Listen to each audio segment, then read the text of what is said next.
Welcome to this brand new video, and it is a very different video today because I went to pick up one of my favorite cars ever, the Opel Kadett E. And as you can see here, this is an extraordinary example because it was the club fitment. And when I bought the car, I looked underneath and I thought, well, this is actually very unique, seen as the car has basically no rust. This is a short video of me just picking up the car, as it was one of the first few meters I drove in the car.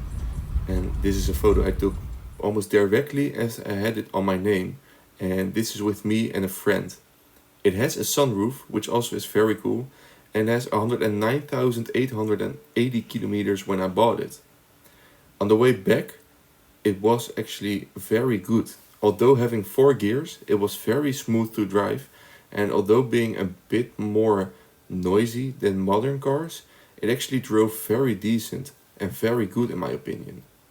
This is the car next to my other car, my Opel Vectra from 2006, and as you can see, yeah, the paint is faded a bit, but it has a very cool spoiler on the back and an optional 5 doors.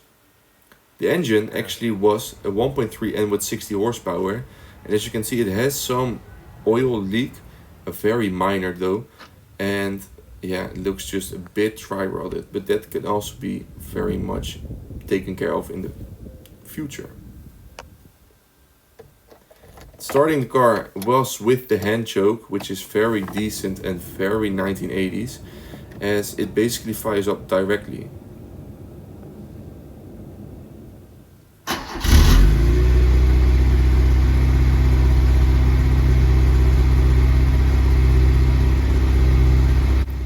Of course, it is just somewhat learning to understand the vehicle, to what sort of amount you have to put the choke on, but as you can see, it eventually runs very smooth, and you eventually have to put the choke in, of course.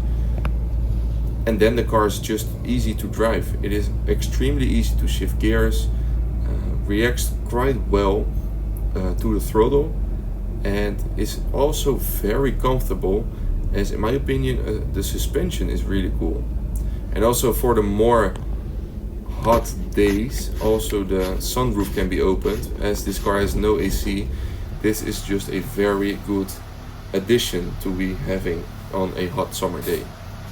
And basically what I did afterwards was drive the car to a garage to see if, how much the rust is underneath the car, as I also made pictures before which you could see, but this was also my first time of having just the interest to look underneath the car to see what extent the undercarriage was of the car, just to see what the state was, and also if there are any other leaks or rust that I actually should take care of.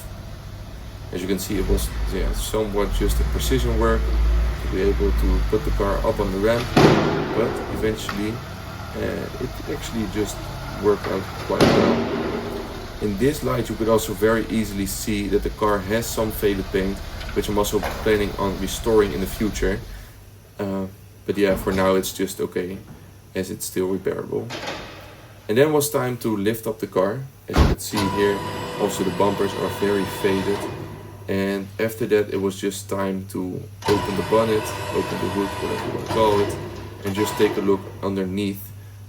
And maybe also change some of the rust spots, although that you will see in the future, as this is just a show and walk around video of the car. As you can see, it's just very decent and no major rust, as it just basically is only surface rust on this car. And when I show you the underside, this is exactly what I mean. As you can see here from a different angle, this was just the car being raised. And what also is very nice to see is that there are no major drops of oil hanging on the underside of the engine. And as you can see here, there are also just a few spots where surface rust has created.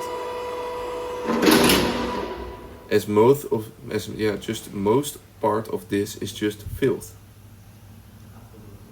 And I'm also just planning on completely also making the undercarriage of the car just weatherproof and also eventually rust proof. But as you can see here, for an Opel Kadett or a Vauxhall Astra Mark II, this actually is very good.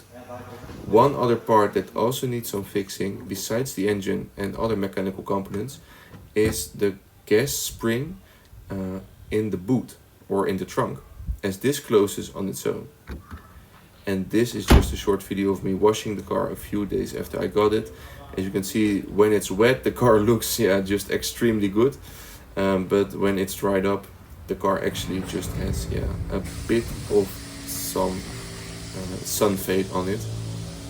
But I'm also planning on just restoring that with the bumpers and basically everything around the car.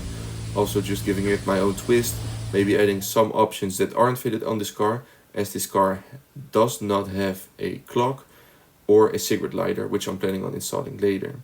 So be sure to subscribe for more, and I'll see you soon.